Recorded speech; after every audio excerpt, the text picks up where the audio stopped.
Am I the a-hole for calling my parents out on their behavior? Contains cuss words because I'm too tired to act polite. I'll start by saying English isn't my first language, so excuse any mistakes. But honestly, right now, getting this out feels way more important than getting every word perfect. I'm 14F, the third of four daughters. Growing up in this house has always felt like living in a constant storm, except I'm the only one without an umbrella. I'm not exaggerating when I say that in my family, there's a clear pecking order, and I'm at the very bottom. Sometimes, I think I was born into the wrong family entirely. When I was little, I didn't see it for what it was. I thought maybe I was just difficult, too needy, too sensitive. I convinced myself that if I just tried harder, if I was quieter, if I did more chores, maybe my parents would love me the way they clearly loved my sisters. But the truth was, I could scrub the house until my hands bled, and it would still never be enough. Let me introduce everyone with fake names, of course. Zoe, 18F, the eldest. She's basically the queen of the house. She gets away with everything, talks to my parents like she's their equal, and treats the rest of us like her personal servants. Once, when I was about 10, she told me I should have been aborted, and laughed so hard she could barely breathe. She still calls me a failed abortion sometimes, just to get a reaction. Kayla, 16F, the golden child. She has never been yelled at, never been grounded, never even told no in any serious way. She can break rules that would get me screamed at for hours. If Kayla's involved, my parents will twist reality itself to make sure she's blameless. Me, 14F, the invisible one. I'm not praised, I'm not celebrated, and the only time I'm noticed is when something needs to be blamed on me. Sarah, 11F, the youngest. She's spoiled rotten, gets whatever she wants, and my parents cater to her every mood swing. If she wants my stuff, she takes it, and if I complain, I'm told I'm too old to be selfish. Now, about my parents. My mom, 48F, and dad, 54M, are strict in ways that would make most people's jaws drop, but only with me. My sisters? They live like royalty. My room used to be just a mattress on the floor and a single drawer for clothes. No desk, no shelves, nothing. Then one day, I failed a test at school. As punishment, they took even that away, making me sleep on the floor in the living room. My sisters, on the other hand, have fully furnished bedrooms with nice beds, fairy lights, rugs, and desks covered in expensive gadgets. They each have an iPhone 12. Even Sarah.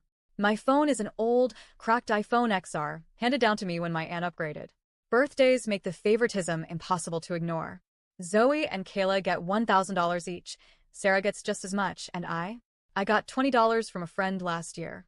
My parents haven't given me a gift since 2020. The abuse has never been just emotional. My sisters steal my clothes and makeup, and if I say anything, I get hit or screamed at.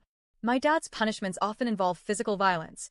I've been slapped so hard that my cheeks stung for hours, and once he shoved me into a wall so hard my shoulder ached for weeks.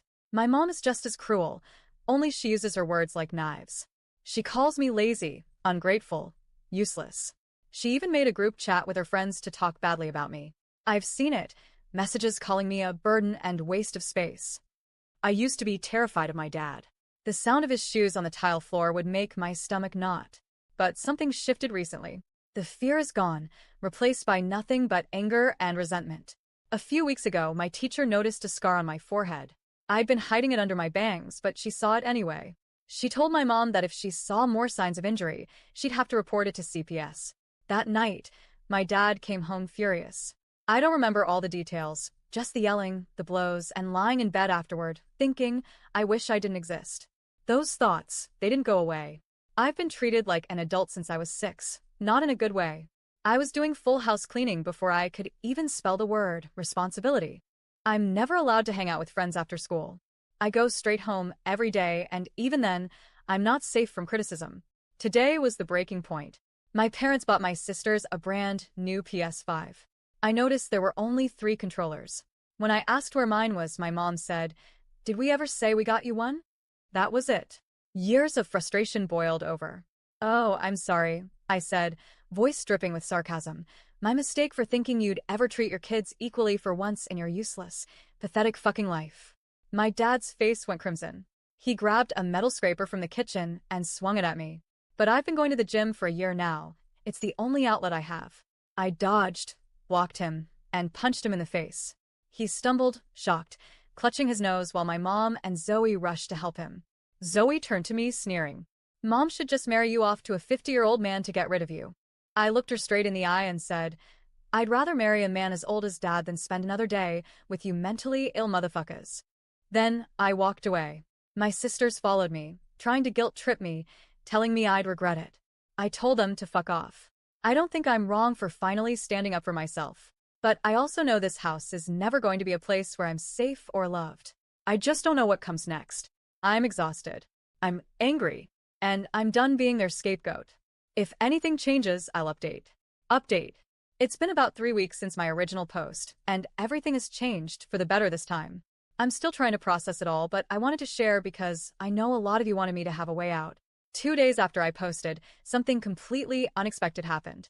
I was outside after school, sitting on the curb with my backpack in my lap, just killing time because I didn't want to go home yet. A woman pulled up in a small silver car and got out. She looked at me for a moment and then said my name softly, my full name, which very few people outside my family know. It was my Aunt Elena, my dad's younger sister.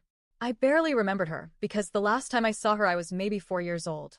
My parents had always said she moved away and didn't keep in touch, but it turns out they cut her off after a fight years ago. She had been living in another state but recently moved back nearby for work. She only found out where we lived after running into one of my dad's old friends. She had been driving by our neighborhood hoping to maybe see him. Instead, she found me sitting there looking like I'd been through hell. At first, I froze. I didn't know if she was safe to talk to, but then she asked me one simple question. Sweetheart, are you okay? You look like you need someone to be on your side. That was all it took. I broke down crying right there on the sidewalk and told her everything. The favoritism, the physical abuse, the night with the scraper, my room being taken away, the scars, the teacher who noticed. She was horrified. She had no idea any of this was happening. She told me she knew my parents were strict, but she never imagined they were capable of outright abuse. She didn't waste time. She took me to her place that very afternoon. It was the first time in years I felt like I could breathe. She made me tea, let me shower, and gave me clothes to wear. That night, she called CPS. The next day, CPS showed up at my parents' house while I was still at my aunt's. They interviewed me, my sisters, and my parents separately. My sisters tried to lie at first, but when CPS mentioned possible legal trouble, Zoe cracked and admitted my parents had been physically violent toward me. Kayla tried to downplay it, but eventually backed up the worst parts. Sarah just cried. Once CPS had statements and the evidence of my injuries, including the forehead scar and other bruises, things moved fast. My parents were given an emergency court order banning them from contacting me. I'm now officially in my aunt's temporary custody while the investigation continues. And here's where it gets even more satisfying, the news spread. In our neighborhood, nothing stays quiet for long. People found out why CPS was there. Parents at school started talking. My sisters, who had spent years treating me like dirt, suddenly found themselves on the receiving end of dirty looks, whispers, and even outright comments like, "How could you let that happen to your own sister?" They tried to act like they were the heroes who stood up for me. But everyone knows the truth. They only spoke up when they were cornered. The biggest shock came from my grandparents. Both sets, my mom's parents and my dad's parents, showed up at my aunt's house after hearing what happened. They were furious. I sat there while my grandma from my dad's side looked my aunt dead in the eye and said, "We disown them. From this moment on, they are no children of ours." My mom's parents said nearly the same thing. It was surreal. These were people I thought would always defend my parents, but apparently the abuse crossed a line even for them. Now, I'm living with my aunt full-time. She's been nothing but kind and patient. She's set up a real bedroom for me with a proper bed, a desk, a small bookshelf, and even a plant. I got my own key to the apartment. I can hang out with friends after school. I can breathe without waiting for someone to scream at me. CPS is still handling the case, but my aunt has already filed for permanent guardianship. She's also helping me get therapy so I can process everything. For the first time in my life, I feel like I have a real chance at a future that isn't just survival. And the best part? I don't feel invisible anymore. I feel free.